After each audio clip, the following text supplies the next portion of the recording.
नमस्ते, मैं राशि जाएंगे। आज पढ़ेंगे कक्षा 8 की हिंदी, जिसमें पार्ट नंबर 10 कामचोर। इसका हमने पहला भाग पढ़ लिया। आज पढ़ेंगे दूसरा भाग। शुरू करते हैं कामचोर पार्ट का दूसरा भाग। इधर यह पल्ले मची थी, उधर दूसरे बच्चे भी लापरवाह नहीं थे। इतनी बड़ी फौज थी जिसे रात का खाना न मिलने की धमकी मिल चुकी थी। वे 4 पैसों का दूध दुहने पर जुट गए। दूली बेदूली बाल्टी लेकर आठ हाथ 4 थनों पर पिल पड़े। भैंस एकदम जैसे चारों पैर जोड़कर उठी और बाल्टी को लात मारकर दूर जा खड़ी हुई।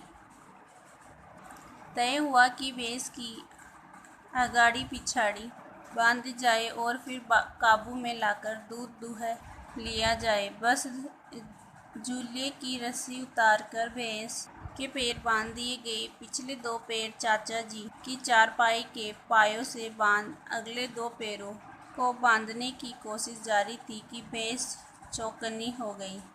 छूटकर जो भागी तो पहले चाचा जी समझे कि शायद कोई सपना देख रहे हैं। फिर जब चारपाई पानी के ड्रम से टकराई और पानी छलक कर गिरा तो समझे कि आंधी तूफान में फंसे हैं, साथ में भूचाल भी आया हुआ है। फिर जल्दी ही उन्हें असली बात का पता चल गया और वह पलंग की दोनों पट्टियां पकड़े बच्चों को छोड़ देने वालों को बुरा भला सुनाने लगे।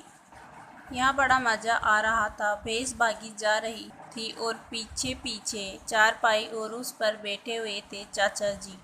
ओहो, एक भूल ही हो गई, यानी बछड़ा तो खोला ही नहीं, इसलिए तत्काल बछड़ा भी खोल दिया गया। बछड़े का अर्थ भैंस का बच्चा। तीर निशाने पर बैठा और बछड़े की ममता में व्याकुल होकर भैंस ने अपने खुरों को ब्रेक लगा दिए। बछड़ा तत्काल जुट गया दुहने वाले गिलास कटोरे लेकर लपके, क्योंकि बाल्टी तो छपाक से गोबर में जा गिरी थी। बछड़ा फिर बागी हो गया। बागी का अर्थ है विरुद्ध, दूध पीने को व्याकुल। कुछ दूध जमीन पर और कपड़ों पर गिरा। 2-4 धारे गिलास कटोरों पर भी पड़ गई। बाकी बछड़ा पी गया। यह सब कुछ मिनट के 3/4 में हो गया। घर में तूफान उठ खड़ा हुआ। ऐसा लगता था जैसे सारे घर में मुर्गियां, भेड़ें, टूटे हुए तसले, बाल्टियां, लोटे, कटोरे और बच्चे थे। बच्चे बाहर किए गए, मुर्गियां बाग में हकाई गई। मातम सा मनाती तरकारी वाले के आंसू पोंछे गए और अम्मा आगरा जाने के लिए सामान बांधने लगी। या तो बच्चा राज कायम कर लो या मुझे ही रख लो, नहीं तो मैं चली मायके, अम्मा ने चुनौती दे दी। कामचोर पाठ यहीं समाप्त होता है। देखिए कामचोर पाठ के प्रश्न उत्तर। पहला प्रश्न है, कहानी में मोटे मोटे किस काम के हैं, किनके बारे में और क्यों कहा गया है। उत्तर है, कहानी में मोटे मोटे किस काम के हैं, उन बच्चों के बारे में कहा गया है जो कोई काम नहीं करते थे और आलसी तथा कामचोर हो गए थे।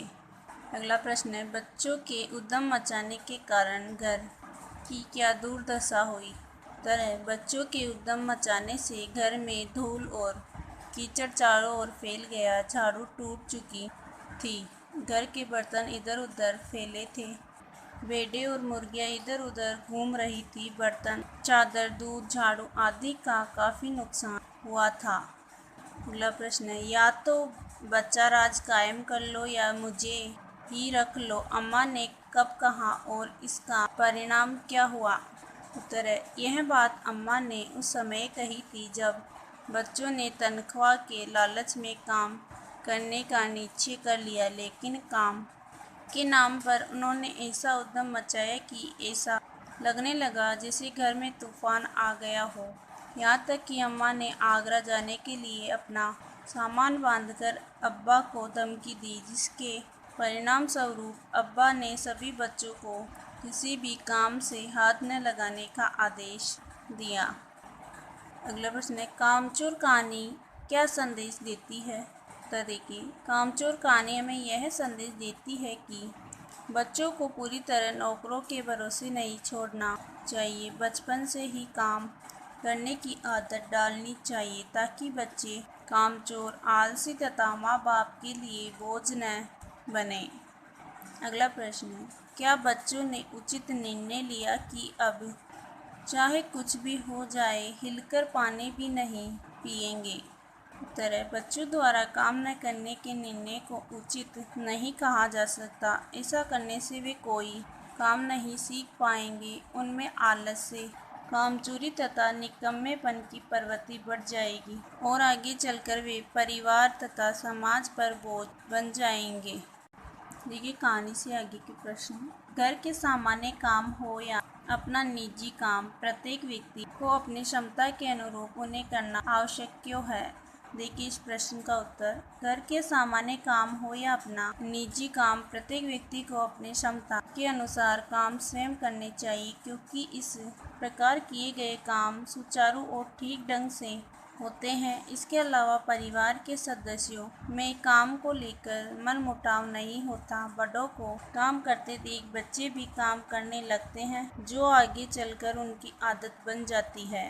अगला प्रश्न है, भरा पूरा परिवार कैसे सुखद बन सकता है और कैसे दुखद? कामचोर कहानी के आधार पर निर्णय कीजिए। देखिए उत्तर। घर का प्रत्येक सदस्य घर के काम को बोझ समझे बिना मन लगाकर करे और अन्य सदस्यों द्वारा किए गए काम से अपने काम की तुलना न करे, तभी भरा पूरा परिवार सुखद बन सकता है। कामचोर कहानी के आधार पर हम यह कह सकते हैं कि बच्चों में शुरू से ही काम करने की आदत डालनी चाहिए। उन्हें शुरू से ही अपने साथ काम पर लगाकर परिवार को सुखद बनाया जा सकता है। जब घर के सदस्य काम करने में आनाकानी करे या काम को बिगाड़ दे अथवा अपने हिस्से का काम दूसरों नौकरों पर टाल दे, तो ऐसी स्थिति में परिवार दुखद हो जाता है।